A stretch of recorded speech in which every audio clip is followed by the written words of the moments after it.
Hi guys, it's Kelly here, and I am super stoked to be bringing you a little sneaky peek of some upcoming Simon Says stamp product. So this is the Small Love You, which is older. I'm using that. I'm showing you the Especially For You stamp set, but I didn't end up using it. And then these mini dies this is actually the Spring Rain one, and then that Stitch Heart collage is the new one, and it's part of the You Have My Heart die release that they're going to be doing, and all of this will be available Thursday, December 17th. So when I saw that little collage, I immediately fell in love with it, and I batted my little eyelashes at it, and I flirted with it a little bit because I was so just in awe of it. I loved it so much. And so I really wanted to do like a subtle ink blended background. So I'm using a couple of different ink colors. I am starting with the Melon ink color, and these are all Simon Says Stamp inks. They're all the hybrid inks in the little mini cubes, which works super well for me. Like, I don't have a lot of space and I own a lot of inks, so when I went to purchase them, I definitely was looking for the little minis. I love them. So this is the second color I'm using is Hollyhock, and I'm just using a just mini distress ink blending tool, and I struggle with these, and part of it I think is just because I'm impatient, and two, because I don't have a lot of ink on them.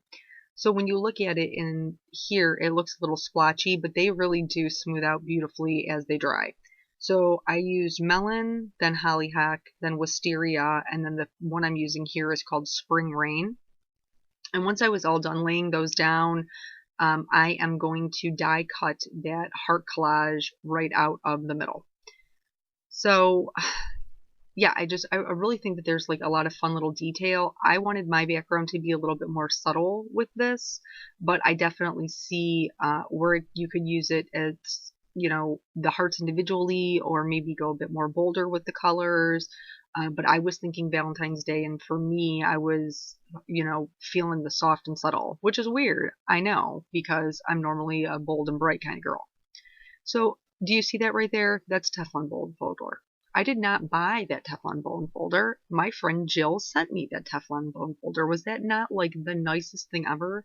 She also sent me some really cute Pretty Pink Posh stamps and some masking paper. I think she felt bad for my cheap chicken soul, and she decided that she was going to send me some masking paper. Anyway, so I wanted the panel to be a little bit smaller. I'm trimming off 1/8 of an inch off of each side, and this is just going to give me a nice white border on my card base.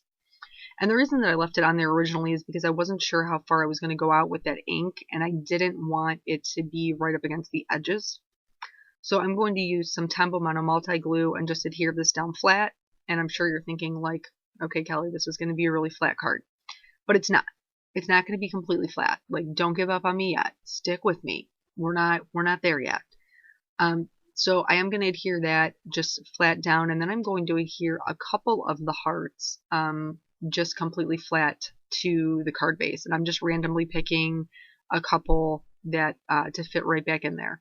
And I'm sure you're thinking to yourself, but why did you even die cut those? Because now you can't even see them. You've stuck the die cut heart right back into the die cut pieces, and it's totally inlay and you can't even see them. Like, guys, have a little faith. We're going to get there. So after I got those flat down, I wanted to pop up the rest of them on some Scotch dimensional adhesive. And so the first one I did like this, where I put the adhesive down and then I put the heart on top of it. Don't do this. Like, what a pain in the booty. I just couldn't get it adhered straight, and I kept having to mess around with it.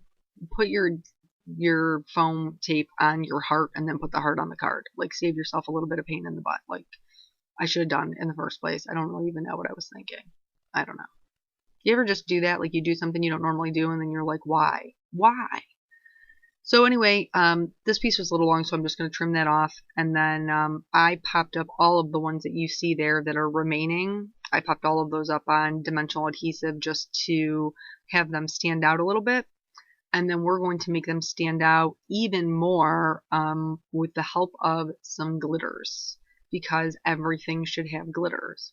My favorite glitter to do this with, besides Wink of Stella, which I usually use over my Copic coloring, but for distress inking, I don't feel like this takes away from the color. I use Stardust Stickles. And the reason that I use Stardust versus any other one, I own a ton of stickle colors, but the only one I ever use is the Stardust because it picks up the color of whatever is behind it. So it's basically like the universal, it's like the Renaissance man of stickles, this Stardust Stickles. It does it all. And then a lot of times when I'm squeezing it on, like I get a lot of lines from where it goes on. So I just kind of tap it with my finger. And then you can see there like how beautiful and glittery it is. And it picks up all of the colors that are in the background. I love that. So for the small Love You, I'm only actually going to use the love portion. And I cut it in both white and black because I wasn't sure I was going to do. And instead of using the Especially For You, I ended up using the Sending and Wishing. And it's because the you that is in Especially For You was just too big. It overpowered that love, that really, small scripty love. So here I have found a you in this Wishing For You, Wishing and Sending, that is another Simon Says stamp set. Another Simon Says stamp set.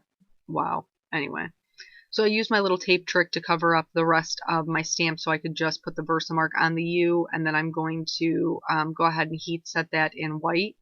And I know you saw me use my embossing buddy bag, but just in case you don't know what that is what that is. It's an embossing buddy bag, and it's an anti-static tool, and it works wonderfully. So I trimmed that down, and then I'm going to adhere the love in the center, and I'm going to put the U like down toward the bottom right. So to adhere the love, because it is such a thin die cut, I'm just going to put a couple of little dots of glue, and the hearts that are popped up is what I'm going to adhere it to. And there's enough, like the E can go onto that one that's on the right, like they're close enough. So I'm just getting that in place. And then I wanted the U, I put the U on dimensional adhesive, but I wasn't really paying attention to the fact that I wasn't going to be able to snug it in there next to the love when I first put it down. But this is not a big deal. After I realized it, and you'll see me here like trying to mess around with it, I ended up just cutting off one corner so that I could just snug it up next to that already popped up heart, and it worked out just fine. And then last but not least, of course, I had to put some clear Pretty Pink Posh sequins on it because there wasn't enough glitter on this card, right? And that's pretty much the whole thing. So, oh no, here, this is terrible. Look at that. What just happened there? I usually, after I put on my sequins, I like to put in like a little dot of glossy accents, and that really helps make sure that it adheres through the mail. But this got like crazy because it was a new bottle, and it just like dumped this whole thing into my sequin. It was terrible. So I happen to have some Q-tips on my desk from when I was doing my nails last night. See, that's why you never clean your desk, because you never know what you're going to need. Just, off the cuff, you're going to need something to save your card, and here you'll just have Q-tips chilling. So I scooped some of it out, and it worked out. It didn't get on the rest of my card. And here you can see it's kind of milky just because it's still wet. In the actual picture at the on the blog, or the beginning of the end of the video, you'll see it doesn't end up looking like that. It dries clear and glossy, and it's beautiful. So thank you so much for joining me, and I hope you guys have a wonderful day. I will catch you later. Bye.